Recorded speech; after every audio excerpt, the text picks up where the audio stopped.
하나님이 이 세상을 창조하시고 주관하시고 하나님이 분명히 계신다는 것을 믿습니다.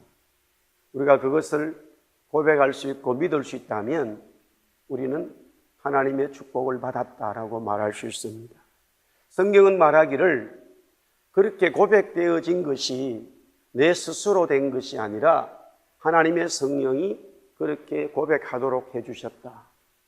그 고백할 때에 인식하는 분도 있지만 성령이 내 속에서 역사하셨구나 하는 것을 모르는 경우가 많습니다. 그러나 이제 그 은혜가 차고 점점 주님을 알아가면 내 속에 성령님이 그렇게 역사하셔서 내가 그런 고백을 했구나라고 고백하게 되어집니다.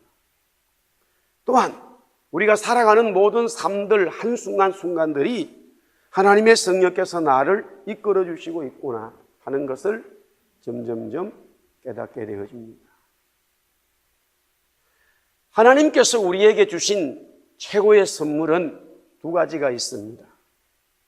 하나님께서 인간에게 주신 최고의 선물이 뭐냐? 성경은 말하기를 그 첫 번째는 예수님을 주셨다라고 말씀합니다. 그 예수님은 우리에게 구원자로 오신 거지요. 우리를 구원하시고자 우리를 구원의 은총을 주셔서 하나님의 자녀로 삼아 주시기 위하여 하나님은 예수님을 보내셨죠. 그것이 우리 인간에게 주신 최고의 선물입니다. 아무리 비싼 것이라 하더라도 선물로 받게 되어졌을 때는 본인이 받은 사람이 지불한 것이 없기 때문에 종종 보면은 그 선물에 대해서 소홀히 다루는 것을 보게 되어집니다. 전에 여기 아이 때문에 유학을 왔다가 이제 정리하고 가신 집사님 가정이 있었어요. 물론 집사님 부부는 여기 오신 건 아니에요. 가끔씩 왔어요. 아이를 다 이제 그런데 가시면서 선글라스를 저한테 하나 줬어요. 저는 그것이 얼마짜리인지 몰라요. 그런데 분명히 좋은 거라는 거예요. 비싼 거라는 거예요. 근데 나는 제가 돈을 지불하지 않았기 때문에 비싼지 좋은지 잘 모르겠어요. 그것을 지불한 사람은 어떤 그 물건에 대해서 가치가 있고 자기의 마음이 있는데 선물로 그냥 받게 되어지면 종종 내가 투자한 것이 없기 때문에 소홀히 다룰 수 있는 요소가 있죠. 왜 사람들은 예수님을 믿지 않을까? 그 이유에 대해서 많은 질문들이 있지만, 질문과 답이 있지만, 하나님이 우리에게 선물로 주신 것에 대해서 사람들은 이해가 되질 않는 거지요. 그러나 분명한 것은 하나님이 우리 인간에게 주신 최고의 선물, 그 첫 번째는 바로 예수님이었다는 사실이에요. 그리고 또 성경은 말하기를 두 번째 주신 선물이 뭐냐면 바로 성령이었습니다. 성령을 하나님이 우리에게 주셨어요. 예수님, 성령, 하나님은 다 하나님이시고 삼위일체 하나님이세요. 그분들은 창조주고 그분들은 인간이 아닙니다. 피조물이 아니에요. 창조주예요. 그분들은 원래부터 계셨고 또 원래 언제 계신지 모르죠. 영원히 계시는 분이야. 그런데 우리 인간은 범죄함으로 인하여 유한한 인간이 되어졌고 하나님과 함께는 살 수 없는 자가 되어져 버렸는데 하나님이 우리에게 예수님을 주시고 하나님이 우리에게 성령을 주셨기 때문에 그 예수님 성령님을 우리가 소유할 수 있게 되어졌다는 거지. 그런데 그것을 현실적으로 어떻게 예수님을 만나지? 어떻게 성령을 이해하고 받아들일 수 있을까라는 그 길에 있어서 성경은 말하기를 두 가지의 길을 얘기합니다. 예수님을 말씀하실 때는 항상 예수에 대해서 구원자 예수님을 설명할 때는 말씀을 얘기하는 거예요. 말씀을 통해서 예수님을 발견하는 거예요. 말씀을 통해서 예수님을 발견해요. 물론 또 말씀을 통해서 성령님을 발견하지요. 말씀을 통해서 하나님을 발견하죠. 그러나 핵심적으로 가르치고 있는 것은 하나님의 말씀, 이 기록된 말씀을 통해서 예수님을 발견하는 거예요. 분명히 기록된 말씀인데 이 기록된 말씀을 문자로, 구약은 히브리어로, 신약은 그리스 말로 기록되어졌지만 또 많은 책들로 번역이 되어졌어요. 버전들이 있어요. 그러나 우리가 말씀, 성경을 통해서 예수님을 만나야 되는데 많은 사람들이 성경을 보면도 불구하고 예수님을 만나지 못한단 말이에요. 성경을 읽지 못했기 때문에 예수님을 못 만난다 이해되지만 성경을 보면서 예수님을 만나지 못해. 왜 그럴까? 문자적으로만 보기 때문에 그런 거예요. 예수님은 하나님이고 예수님은 창조주인데 예수님은 문자는 아니에요. 예수님은 하나님이고 예수님은 성령님인데 예수님은 글자는 아니시죠. 그래서 바울이 말하기를 너희의 이 말씀을, 그리스도를 신비에 세워야 된다 그래서 신비에. 마음에 새겨야 되지 돌에 새겨서는 안 된다는 거예요. 우리가 그렇게 말하는 거하고 바울이 말하는 거는 너무나 차이가 있죠. 바울은 유대 사람이에요. 이스라엘 사람이에요. 모세 오경을 신주도 무엇이든지 사는 그 유대인들에게 이 그리스도를, 하나님을 돌에 새기지 말고 마음에 새기라고 말씀한 것은 너무나 중요한 거예요. 이 기록되어진 말씀이 우리의 마음으로 새겨져 영으로 들어와야지만이 그리스도를 만날 수 있는 거예요. 베드로를 비롯한 사도들이 복음을 전거하면서 나중에 어떤 문제가 생기지 않습니까? 교회에. 그때에 그들이 결정한 것은 우리는 말씀과 기도에 전무하겠다라고 말해요. 따라합시다. 말씀과 기도. 말씀과 기도에 전무하겠다는 것, 그 말씀이 바로 예수님에게 집중하겠다는 거예요. 예수님에게 집중하겠다. 그러면 두 번째, 성령님은 우리가 어떻게 하나님이시고 창조주 성령님을 우리가 계속적으로 경험할 수 있느냐? 그것은 기도를 통해서 이루어집니다. 물론 성령님도 말씀을 통해서 이루어지지요. 그러나 기도를 통해서 성령님이 역사하신다는 얘기를 성경은 집중적으로 얘기하고 있어요. 간구하는 자에게 성령을 주시지 않겠느냐? 기도하는 곳에 성령이 임했더라. 사도행전에 보면은 계속적으로 성령이 임재한 곳에는 항상 따라오는 것이 기도하는 곳이었다는 거예요. 기도하는 사람에게 하나님의 성령이 임하는 거예요. 그러니까 말씀을 통하여서는 그리스도를 만나는 것이고 기도를 통하여서는 성령의 깊은 은혜를 체험하게 되는 거죠. 그런 엄격히 말하면 말씀이 기도고 기도가 말씀이고 예수님이 성령님이고 성령님이 예수님이죠. 할렐루야. 틀림이 없어요. 그러나 표현적으로 하나님의 말씀을 통해서 그리스도를 발견하는 거예요. 그리스도를 자꾸 발견해요. 그 말씀을 통해서 그리스도를 발견했을 때 기도를 통해서 또한 성령이 임재하는 거예요. 자, 오늘 24절부터 한 절 한 절 한번 보겠습니다.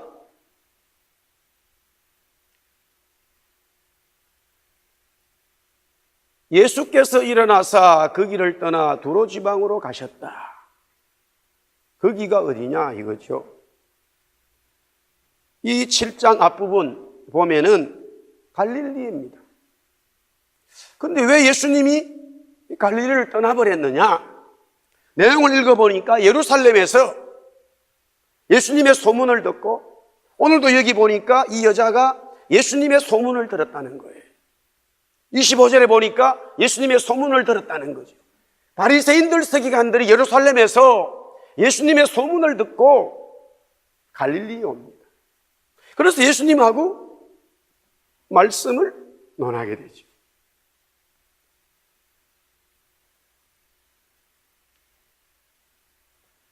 예수님이 이렇게 말합니다. 밖에서 안으로 들어가는 것이 더러운 것이 아니고 안에서 밖으로 나오는 것이 더럽다. 지금 모세오경을 비롯해서 엄청난 성경을 알고 가르치는 바리새인들 서기관들과 예수님이 대화를 하면서 그렇게 표현하고 그들을 만나기 싫어서 떠나버린 거예요. 왜 여기 들어오게 되어졌나? 이런 일이 있었다는 거지요. 기록되어진 말씀에 이 단어의 문자의 얽매여서 지도자들은 그 말씀의 중심인 그리스도를 발견을 못하는 거예요. 두로는 우리가 아는 대로 이방 지역입니다. 지금 성경대로 본다 그러면은 말씀을 받지 않은 곳이죠. 그러나 예수님은 두로에 오게 되어지지요. 자, 25절 보겠습니다. 계속해서 이에 더러운 귀신 들린 어린 딸을 둔 한 여자가 예수님의 소문을 듣고 곧 와서 예수님 발 아래 엎드렸다. 그렇게 말씀하고 있습니다. 여기에 첫 번째 예수님의 소문을 들었다는 거예요. 소문을 들었다는 것은 말씀을 들은 것이고, 말씀을 들었다는 것은 예수님에 대해서 들은 거예요. 이 여자가 은혜를 받게 되어지는 그 첫 번째는 예수님을 만나는 거예요. 말씀을 경험하는 거예요. 똑같은 바리새인들 서기관들이 예수님의 소문을 듣고 예루살렘에서 오지만은 그들은 예수님과 만났지만은 오히려 분쟁만 생기고 예수님의 역사에 동참이 되지 않아요. 은혜가 뭔지를 몰라요. 은혜가 뭔지를 몰라. 예수님이 정말로 창조주고 예수님이 구원자라는 것이 무엇인지를 모른단 말이에요. 신앙생활에서 중요한 것은 예수님에 대한 이야기를 우리가 많이 듣지만 그분이 정말로 나를 창조하셨구나 하는 그 은혜가 우리 속에서 살아 움직여야 되는 거예요.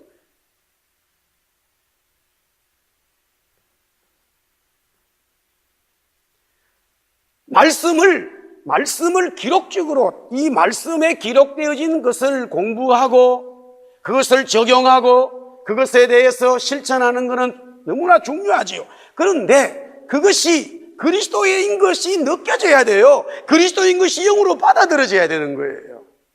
문자적으로 하는 것은 얼마나 우리의 영을 죽이는지를 모릅니다. 우리 초창기 우리 한국교회의 이제 역사가 쭉 오면서 뭐 또 시간이 지나면 또 한 텀이 지나가겠지요. 표현적으로 이제 큐티라 그랬는데 저는 개인적으로 큐티라는 단어를 쓰지 않아요. 여러분들 쓰지 마세요. 말씀 묵상하는 거죠. 그런데 표현적인 것도 중요하지만 내용도 중요한 거예요. 전혀 말씀 묵상에 대해서 몰라서 배워서 가는 것은 참 좋죠. 배워야 됩니다. 근데 지금은 한국교회, 이민교회에 큰 문제라죠. 내가 필요한 걸 픽업하는 거예요. 그래서 맨날 말씀 은혜 받았다는 거예요. 말씀을 읽고 내가 필요한 것만 뽑아요. 그래가지고 그것이 나를 말씀 읽는다는 거야. 문자적으로 자꾸 보는 거지요. 문자적으로 자꾸 보는 거지. 그 말씀 속에 내가 집어 들어가 줘야 되는데, 말씀이 나를 전인격적으로 이끌어 줘야 되는데, 그 말씀을 통해서 그리스도를 발견해야 되는데,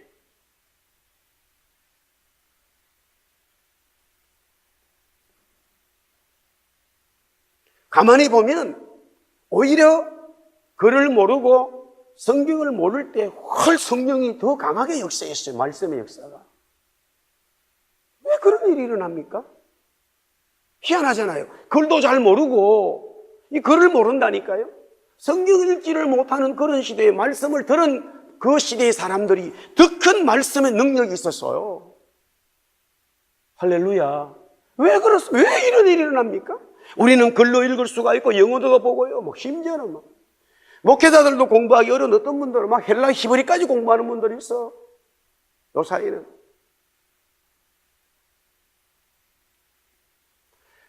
공부하는 건 너무나 좋지요. 공부해야 되지요. 그러나 근본적으로 기록되어진 말씀이 나에게 역사되어져서 말씀의 은혜를 받은 사람들의 특징이 뭐예요? 오늘 25절에 보니까 이 여자분이 그 발 앞에 엎드리는 거예요. 바리새인들 서기관들은 예루살렘의 소문을 듣고 왔는데 예수님이 전하는 말씀에 능력이 있다는 거예요. 해석이 다르다는 거예요. 사람들이 많이 따라다닌다는 거예요. 그들은 성경학자예요. 와서 발 앞에 엎드리지 않았어요. 여기에 차이가 있는 거예요. 내가 개인적으로 정말 하루하루 살아가면서 주어진 말씀에 그리스도 말씀, 그리스도 주님에게 내가 발을 엎드리지 않으면 그분 앞에 엎드리는 마음이 점점 사라져가고 하나의 그냥 이 매너리즘에 가는, 예를 들어 순서로 간다 그러면 우리는 다시 한번 생각해야 돼요. 저도 늘 생각합니다. 예수님의 말씀 앞에 엎드려야 되는 거예요. 내 머리에서부터 발끝까지 엎드렸다는 것은 내 모든 인격을 그 말씀 앞에 내려놓는 거예요. 나라는 존재는 없는 거예요. 말씀 앞에 나는 아예 없는 거예요. 자신처럼 없는 거예요. 말씀 앞에 엎드렸다는 것은 예수님만 계시는 거예요. 할렐루야. 이게 영적인 은혜가 오게 돼 있어요. 그렇게 묵상한다면 엄청난 능력의 말씀이 되는 거죠.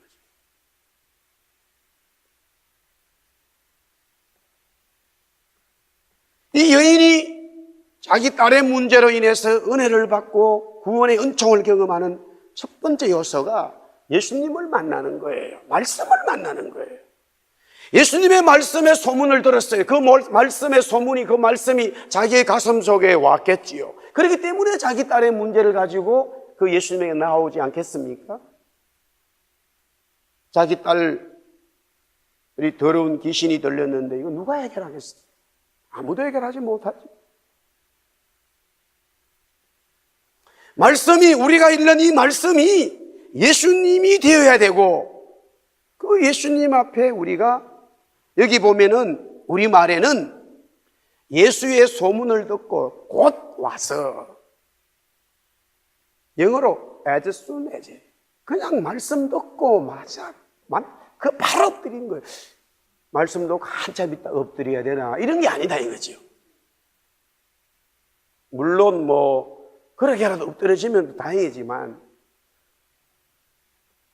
그런데 대부분이 이게 맞나 이런 분들은 거의 안 엎드려요.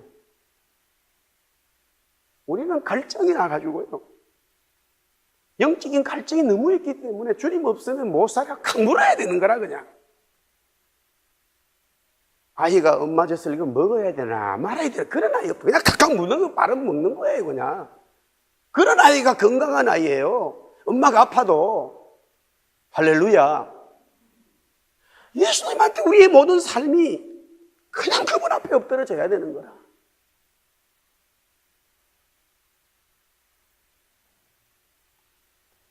그래서 말씀의 역사 은혜를 경험하는 거예요. 말씀의 은혜를 경험하는 거예요.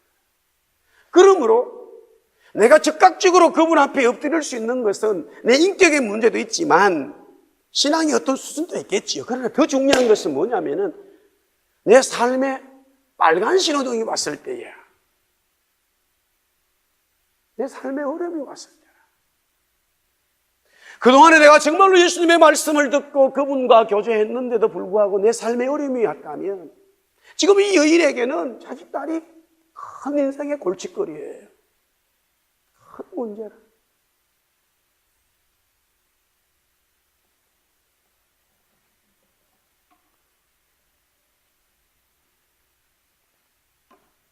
이제 5월달이 다 지나고 이제 또 6월이 내일 모레입니다만은, 제가 5월 18일 날 왔어요. 96년도에. 참 시간이 많이 흐른 것 같아요.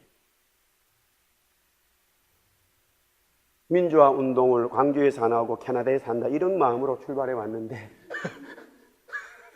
5월 18일을 뒤로 하고, 제가 가져온 돈들이 많았다면은 전혀 엎드리지 않았을 거예요. 그때는 환율이 낮았기 때문에 사실은 큰 돈은 아니더라도 여기저기 이렇게 제가 간다고 또 아는 분들이, 지인들이, 또 성도님들이 이렇게 해서, 그래도 적은 돈은 아니에요. 제 수준, 제 지금까지 살아오는 게 적은 돈은 아니었어요. 그거를 다 가지고 그대로 왔다면은 그래도 대충 그때 당시에 제가 2, 3년은 견딜 수 있었던 것 같아요. 최소한 2년은 견딜 수 있을 것 같아요. 별로 뭐 다른 데 쓰는 돈이 없으니까. 근데 그 돈을 가져오지를 못했어요.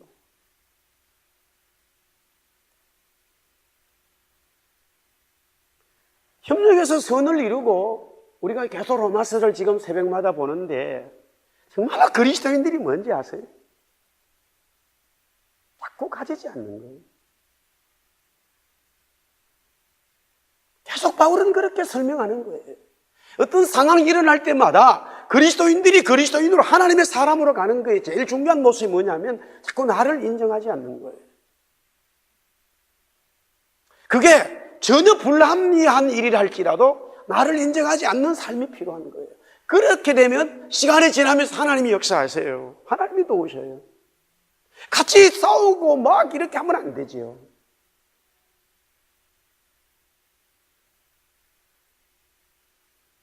어쨌든 지나가는 일이지만 뭐 어머니한테 다 드린 거예요. 어머니한테 다 드렸어요.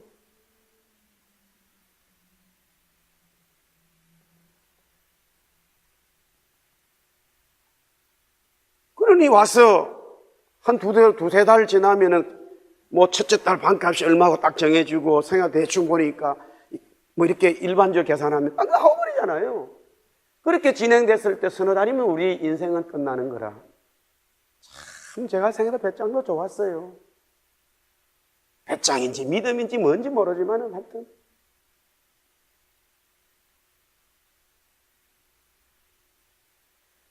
하도 큰 소리를 전하기 때문에 안 올 수도 없고 와야 되고 또 돌아갈 수도 없고 몇 개월 만에 돌아간다는 것도 쉽지도 않고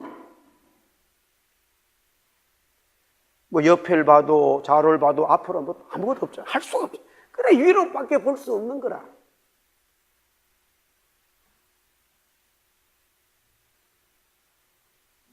요 며칠 전에 오랜만에 전철을 한번 탔어요.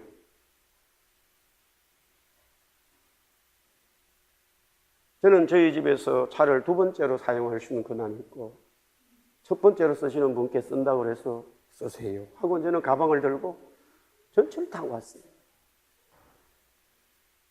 그래가지고 로얄록에서 정말로 오래간만에 전철을 탔는데 얼마인지를 모르겠어. 1구역이 2불 75더라고 해요. 전철 값을 알고 계세요? 저도 이번에 처음 알았어요. 이야, 오래간 거의 만 18년 만에 또 차보는 전철이야. 참 많이 올랐더라고요. 그때 제가 1불 50인 거로 기억했어요. 1불 20원인가 하여튼 그때 당시.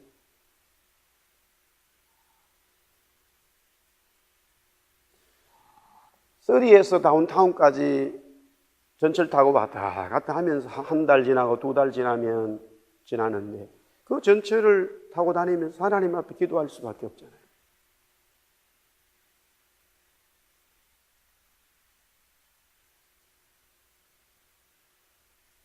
우리가 인생에 그런 일들이 절대 우리에게는 손해될 게 없어요.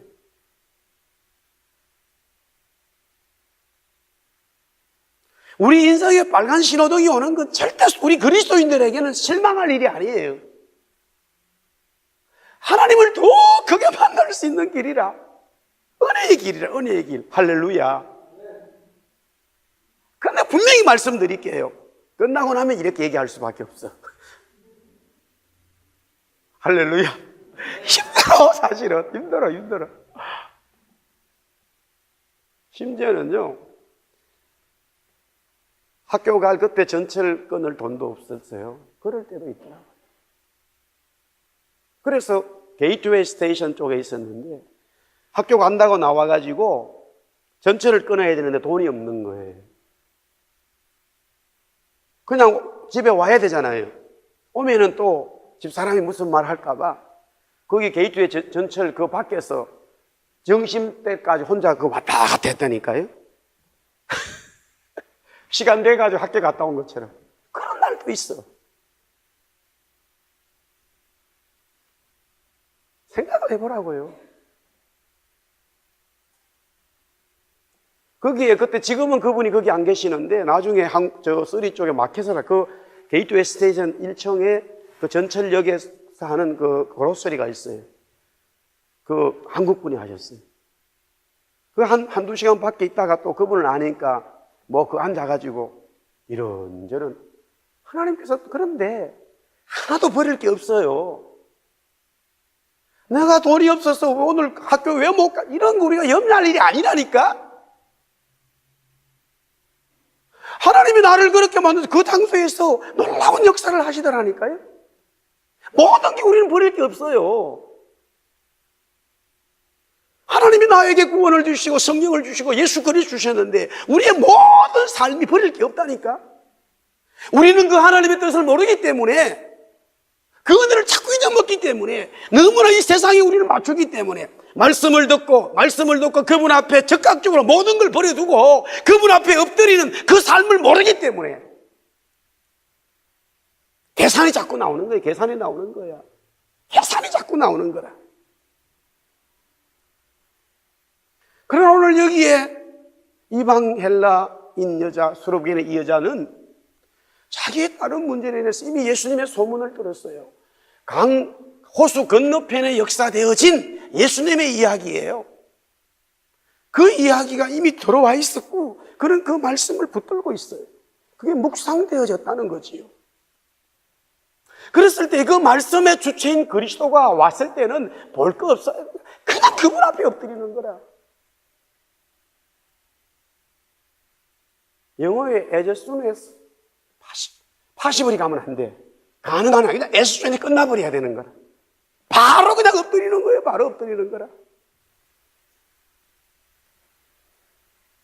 그러니까 이제 안 믿는 사람들은 거기다가 possible이라는 단어를 이렇게 집어넣어요. 가능하면 이렇게 집어넣는. 우리는 그걸 빼버려야 돼. 그냥 바로 엎드리는 거야. 바로 엎드려.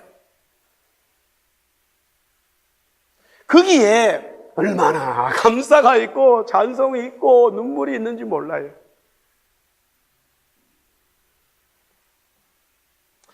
이 여자가 은혜 받았던 것, 이 여자를 통해서 딸이 구원받았고 치료받은 그 첫 번째는 예수님을 만났다는 거예요. 예수님을 만났다는 거예요. 그 예수님을 만났다는 것이 예수님의 소문을, 말씀을 만났다는 것이고, 예수님의 소문을 들었다는 것은 예수님 그분을 만나게 되었다는 거예요.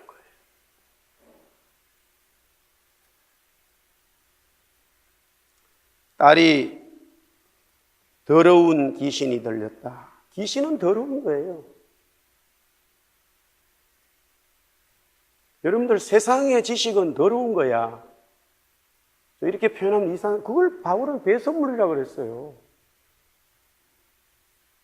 우리가 잘 생각해야 됩니다. 성경이 말하는 것에 대해서 우리가 자꾸 토를 달지 말고 믿고 나가야 되는 거야. 그렇지 않으면 은혜가 안 와. 그래서 바울은 배설물이라고 조금 우리가 번역을 그랬지 사실은 더러운 거라는 거예요. 더러운 거라는 거. 내가 더러운 걸 다 버린다는 거야. 더러운 지식을 다 버린다는 거야. 근데 지금 우리 한국교회 이민교회의 문제가 뭔지 알아요? 더럽게 버린 지식이 자꾸 교회에 들어온다니까요, 지금. 굉장히 뭔가 교회가요, 상당한 이렇게 인텔리적으로 가는 것처럼 보여요. 영적으로 망하는 거예요, 이거 지금. 네, 영적으로 망하는 거예요. 만약에 그렇다면 예수님이 제자들을 부르실 때 다 엄청 공부한 사람들 불렀을 거예요. 그들을 제자는 아무것도 모른다니까요. 너무나 무식한 사람들이에요, 이분들은. 아니, 그럼 우리가 이렇게 생각하죠. 예수님이니까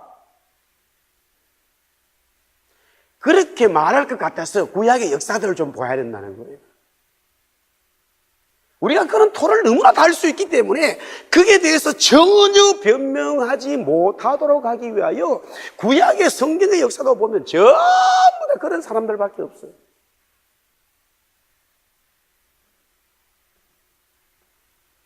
똑같은 예수의 소문을 들었지만은 말씀을 배우고 가르치는 지도자들은 예수님과 분쟁이 되어버려요.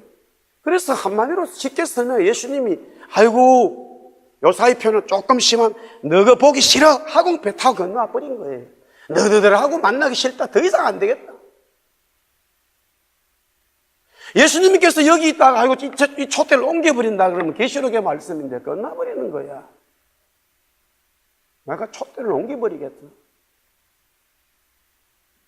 예수님이 이 촛대를 붙들고 너무나 축복하죠. 끄지 가지 않는 이 바람이 불어도 이 심지의 불이, 촛대의 불이 꺼지지 않도록 지키시는 분 된다면, 그런 촛대가 되어 있다면 그걸 찬송할 수밖에 없다 이 말이에요. 주님이 지켜주시는 불이야. 막 바람이 불어도 꺼질 것 같은데 꺼지지 않는다는 거야. 그게 이사야 하나님의 말씀이에요. 말씀, 그리스도의 말씀이라. 그러나 말 안 들으면 옮겨버린다는 거야. 내가 이 촛대를 옮겨버린다는 거야. 촛대라는 게 뭐예요? 아무것도, 그건 다 불을 밝히는 거라. 성령의 불이 없다는 거예요. 불 꺼져버린다는, 은혜가 없다는 거예요. 우리가 은혜가 없어져 버리면, 성령의 은혜 없어지면 우리는 주님하고 만날 수가 없다니까요. 만날 수가 없어요. 우리는 원래 다 진노의 자녀야. 우리는 죽을 수밖에 없었던 자들이에요. 본질상 우리는 구원받을 수 없는 자들이야. 성령의 은혜가 우리에게 떠나가 버리면 우리는 주님하고 만날 수 없지요. 귀신은, 영적으로 귀신은 더러운 거예요. 우리를 죽이는 거예요. 우리를 망하게 하는 자예요. 구원받은 게 뭐예요? 예수님을 만났다는 건 뭐냐? 더러운 것은 떠나가고 깨끗한 것이 온 거예요. 그래서 거룩이라는 단어를 쓰는 거예요. 우리 한번 따라합시다. 나는 거룩하다. 할렐루야. 우리가 그 말을 당당히 외칠 수 있어요. 내가 거룩하니 너희도 거룩하라. 성경을 보면 우리가 너무 은혜가 될 수밖에 없어.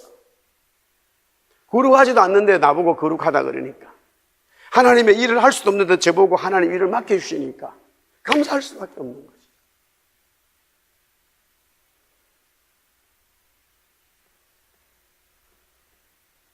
그 다음에 이제 26절 볼까요? 26절. 그 여자는 헬라인이요 수르브네의 족속이라 자기 딸에게서 귀신 쫓아내 주시기를 간구했다. 이 여자는 결국 이방 여자라는 거지요. 복음을 들을 수 없는 자들이에요. 원래 성경은 말하기를 구원은, 하나님은 사람을 가리지 않았어요. 차별이 없다 그랬어요. 복음에는 차별이 없다 그랬어요. 헬라인이나 유대인이나 다 차별이 없어요. 누구나 구원받을 수, 꺼내받을 수 있는 거예요. 할렐루야. 원래 성경은 그렇게 선포되어졌어요.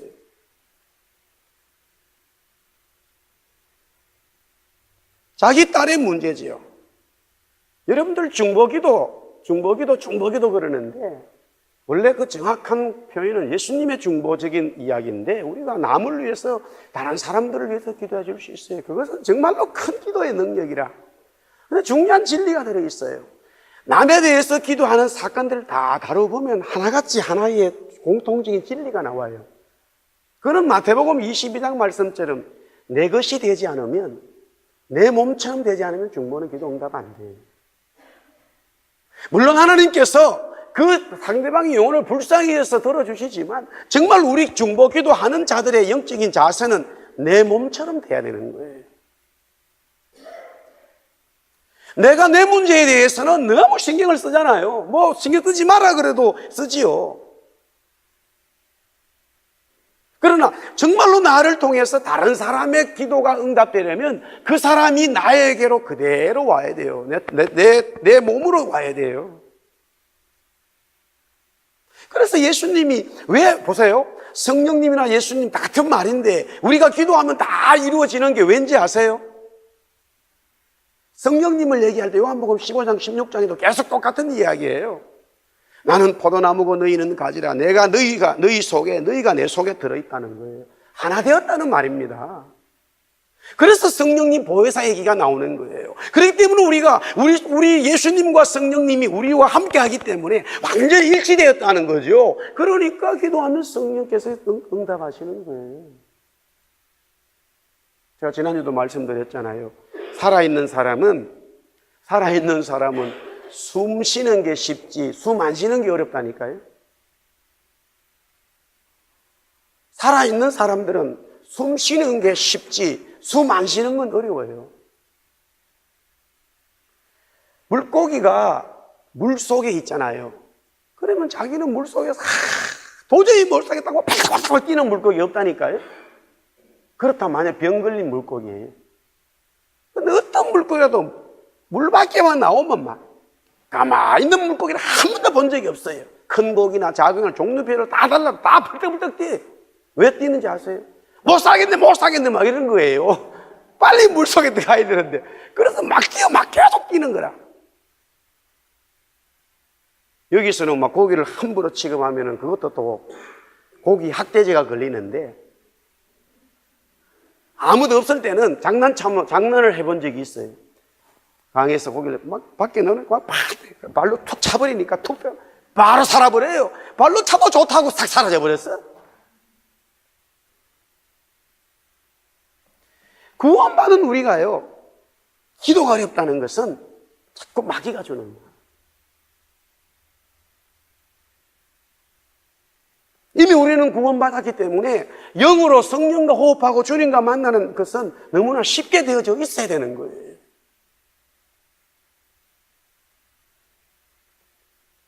여기에 바로 간구한다는 것이 기도하는 거예요.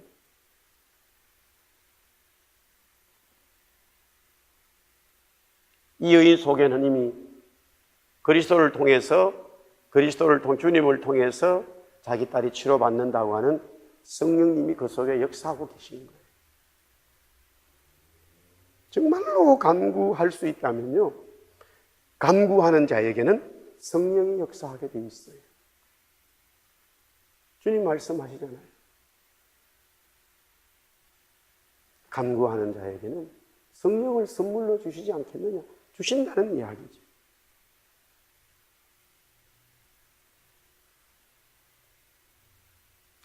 그랬을 때에 이런 원칙적인 말씀들을 그냥 그대로 받아들이고 그냥 그대로 표현하면 되는 거예요. 표현하면 돼. 그게 얼마나 우리에게 은혜가 되는지, 실제적인 하나님의 은혜가 우리에게 넘치는 거예요. 할렐루야.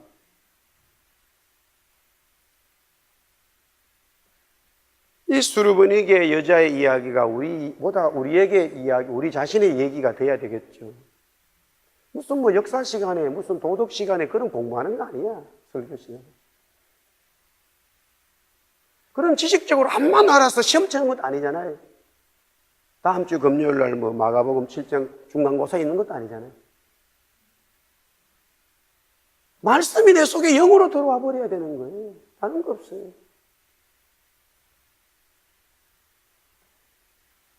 그러면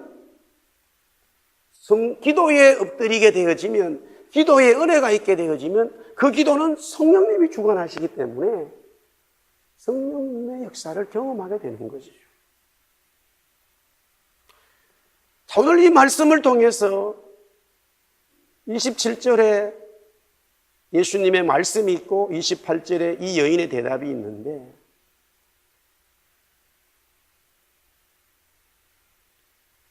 마가는 이 부분을 이렇게 기록하고 있지만 마태도 동일하게 기록합니다.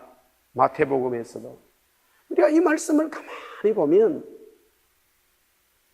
27절 말씀이 어떤 면에서는 여기 한 번으로 끝났지만은 저와 여러분에게 많이 일어나야 돼요.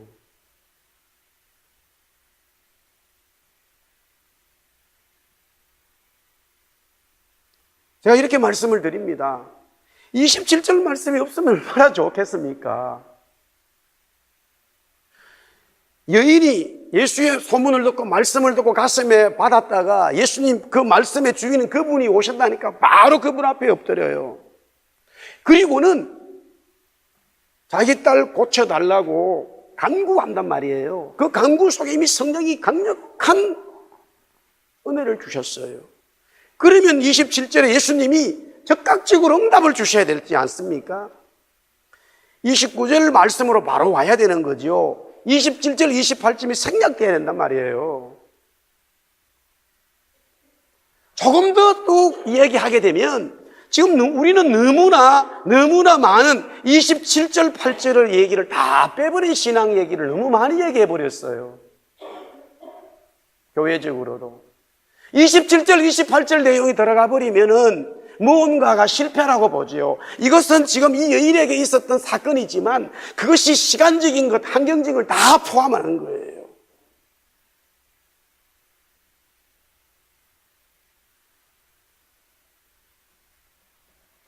그런 어려운 시간들 속에서 당연히 주님 앞에 간구할 수밖에 없지요. 저도 그렇게 될 수밖에 없는 환경이 되어지더라고요. 그래서 96년도 오기 전부터 한 이제 3년 전부터 그러면 어릴 때는 기도하지 않아요. 물론 기도했지요. 성령님이 역사하셨죠. 그러나 제가 자꾸 말씀드리는 것은 제 의식적으로 인격적으로 제 인격이 기도를 통해서 성령님을 만나야 되겠다고 하는 그 부분에 대한 이야기지요. 그리고 또 그 성령님을 만날 때, 말씀을 통해서 만나고 기도를 통해서 만날 때에 제가 지금까지 공부한 어떤 것들 자체를 다 내려놓는 거지요. 그 자체를 끊을 무언가를 만들어 놓지 않는 거지요. 그렇게 되어졌던 이유는 육신적인 병이 나를 그렇게 만든 거지. 그렇게 해서 정말로 주님 앞에 엎드려서 주님 도와주지 않으면 안 된다는 그 간절한 마음이 여기에 있기 때문에 시간과 환경의 문제가 아니라 물론 그것도 중요하지만 마음의 자세가 대단히 중요하다는 거지요. 그 마음의 자세가 주님 앞에 엎드려서 주님이 도와주시지 않으면, 주님이 나를 주장해 주지 않으면 감당할 수 없습니다라고 하는 그 간절한 마음의 자세가 간구로 이어지니까 성령께서는 역사하시더라는 거예요.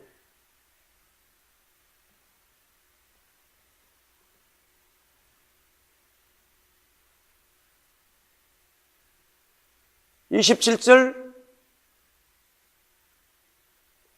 예수께서 이르시되 자녀로 먼저 배불르게 먹게 할지니 자녀의 떡을 취하여 개들에게 던짐이 마땅치 아니한다. 여기서 개들은 바로 이방 사람을 말하거든요. 지금 이 여자는 이방 여자이기 때문에 너는 이방 여자잖아. 너는 은혜 받을 자격이 없잖아.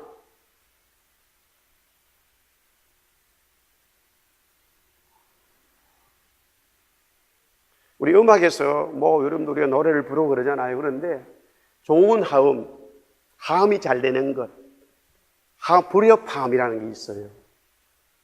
그런데 정말로 제대로 작곡자들은 불협화음을 잘 집어넣는 거예요. 그런데 사람들은 그것을 인식을 잘 못해요. 전문가들은 점점점 전문가가 되면 그것을 인식을 하는 거예요. 불협화음이 있기 때문에 진짜 화음이 멋지게 나오는 거예요. 계속 화음이 좋은 것만 해놓으면 이게 좋은지 나쁜지를 잘 몰라요. 그래서 의도적으로 반드시 불협화음을 집어넣어요. 그게 멜로디든 리듬이든 그 다음에 화음이든 좌우지간 그것을 아주 이제 잘 해야 되는 거지. 정말 하나님께서 우리에게 복을 주시길 원하고 응답 주시기 원하고 나는 예수님을 만났어요. 나 구원받았어요. 맞아요. 첫 번째 예수님을 우리가 만나야지요.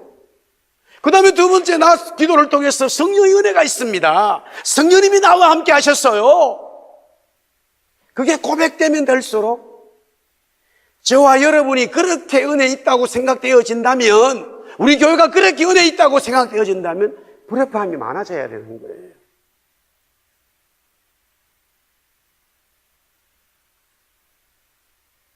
아멘이에요?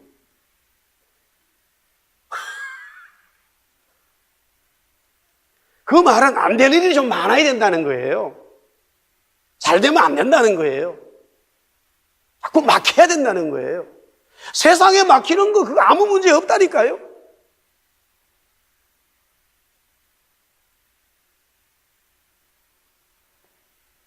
성경을 보면은 그래서 계속적인 그 얘기가 너무 많았는데 우리는 이 막히고 안 되는 것을 싹 자꾸 빼버리려는 거예요. 힘들기 때문에.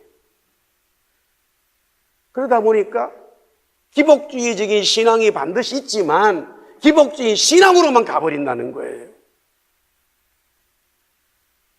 예수님 말씀의 이 여자는요, 이분이 정말로 예수님의 말씀을, 예수님을 만났습니다. 나 예수 만났어요. 나 성령 은혜 있기 때문에 엎드린 거예요. 그렇다면은 이것보다 더 강하게 나와야 될지도 몰라요. 그런데 이 여자에게는 이것이 최고로 강한 반응이겠지요. 여자를 보고 개라고 불렀으니까. 이방인들을 개라고 부르잖아요. 그러니까 28절에 그래 내가 개다 그랬다는 거예요. 우리말로 내가 개년이다 이런 거예요. 여기 그 부스러기 좀 먹자. 여기 내용이 그렇다니까요. 여자가 대답해도 올소이도 상하리 개들도 먹는데 나 개다 이거예요. 그냥 부스러기 먹을게. 좋은 음식은 다 유대인들이 주고 나 부스러기 먹을게. 그래서 29절에 그래. 예수께서 중요합니다. 우리 한번 따라합시다. 예수께서 이르시되 이 말을 하였으니 돌아가라. 이 말에 이 말. 첫 번째 우리가요, 하나님이 우리에게 원하시는 거는 이 말을 듣기를 원해. 첫 번째는 이 말을 듣기를 원하셔요. 그런데 빨간 신호등이 없고 파란 신호등만 되어졌을 때 이 말이 잘 나와요. 주님 감사합니다. 할렐루야. 잘 나와요. 너무나 잘 나온다니까요. 근데 빨간 신호등이 딱 막히면 막 나와버려요. 이 말이 안 나와요. 다른 말이 나와요. 다른 말이 뭔지 아세요? 오늘 성경에 더러운 귀신의 말이 나와요. 더러운 귀신의 말이 나와버려요. 그러나 빨간 신호등이 와 있고 그것이 막 지금 딸이 얼마나 그렇게 된지는 모르지만은 더러운 귀신이 들린 그게 하루 이틀이 아닐 거예요. 하나님은 우리 성도들을 통해서 하나님을 찬송하는 믿음의 말이 나오길 원하지요. 그 말을 했기 때문에 그 시간에 그 여인의 딸은 치료를 받은 거예요. 여자가 집에 돌아가 본즉 아이가 침상에 누웠고 귀신이 나갔다. 그렇게 되어져 있죠. 치료받은 거예요. 할렐루야. 특별히 우리가 금요일 날 모이는 것은 기도하는 거예요. 기도하는 거.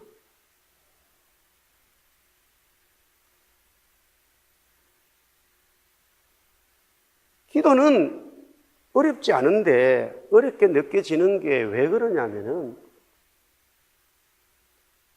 구원받은 것에 대한 것이 중심으로 우리를 이끌어 주지 못하고 있기 때문에 그래요. 반드시 기도는 말씀과 기도가 항상 성경을 보면 짝이 있는데 먼저 말씀이 나와. 그건 그리스도를 얘기해요. 항상 성경은 먼저 그리스도를 얘기합니다. 마태복음 1장 시작에서도 예수님에 대한 이야기가 먼저 나오고 그 바로 뒤에 성령이 나오는 거예요. 항상 말씀이 나오고 그 다음에 예수님이 먼저 나오고 그 다음에 따라 나오는 게 성령님이 짝을 이루고 있어요. 그래서 성령이 먼저 나오질 않아요. 항상 말씀, 그리스도에 대한 이야기, 그리스도가 고백이 되어지고 그리스도가 찬양되어졌을 때에 성령이 뒤따라 나오시는 거예요. 이것은 성령의 진리예요. 그러면 우리가 기도라는 걸 통해서, 내 기도라는 걸 통해서 성령의 은혜를 받고 하나님의 역사를 경험한다면 먼저 그리스도 주님에 대한 구원의 은총에 대해서 우리는 나와야 되는 거예요. 이게 평소의 삶에 늘 따라 붙어야 됩니다. 그것이 평소의 삶에 늘 따라 붙어서 빨간 신호등이 왔는데도 불구하고 여전히 하나님은 나를 구원하셨다고 하는 이 찬송이 끊임없이 막 나와. 그랬을 때에 특별한 시간을 내거나 어떤 장소에 들어가서 골방에서 기도하게 되면 기도가 그냥 폭포수처럼 터져나오게 돼 있어요. 이거는 틀림없는 일이에요. 틀림없는 일이에요. 예수님이 부활하시고 성천하실 때도 제자들이 예수님을 먼저 본 거예요. 그러니까 예수님 뭐라고 말씀하셨어요? 너희들이 본대로 온다. 예루살렘을 떠나지 말고 기다리라. 기도해라. 예수님을 확실히 봤어요. 부활하신 예수님을 보았어요. 성천하신 예수님을 보았어요. 그걸로 끝나면 안 되죠. 당연히 그들은 마가이 다락방에, 예루살렘의 마가이 다락방에서 그때부터 10일 동안 약 120명의 사람들이 막 기도하기 시작합니다. 그때 이 성령이 다윗의 입을 어떡하사라고 하면서 베드로는 구약 성경의 말씀이 성령에 의해서 기록되어졌구나 하는 걸 깨닫게 되어지면서 사도행전 2장에 와서 오순절날 그들이 각자 모든 사람들이 성령의 충만 은혜를 받았다고 성경은 말씀하고 있죠. 이것을 정확하게 되도록 깨달았기 때문에 베드로의 사역, 요한의 사역, 모든 사도들의 사역은 전혀 다른 정말로 하나님이 원하는 그 사역으로 쭉 가는 것을 우리는 보게 되어지지. 우리 한번 따라합시다. 주님 사랑합니다. 주님 사랑합니다. 주님 사랑합니다. 네. 한번 따라 성령님 오시옵소서. 성령님 오늘 나에게 은혜 주시옵소서. 성령님 오늘 나에게 은혜 주세요. 한번 하세요. 성령님 나에게 오늘 은혜 주세요. 한번 하세요. 시작. 성령님 나에게 은혜 주십시오. 할렐루야. 예.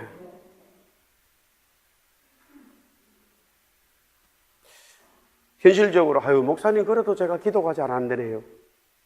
그럴 수 있죠. 그럼 한 가지 방법 알려드릴게요. 기도하지 말고 찬양만 하세요. 그러면 목사님 찬양을 잘 모르는 눈 뜨고 찬양 부르면 돼. 책 펴놓고.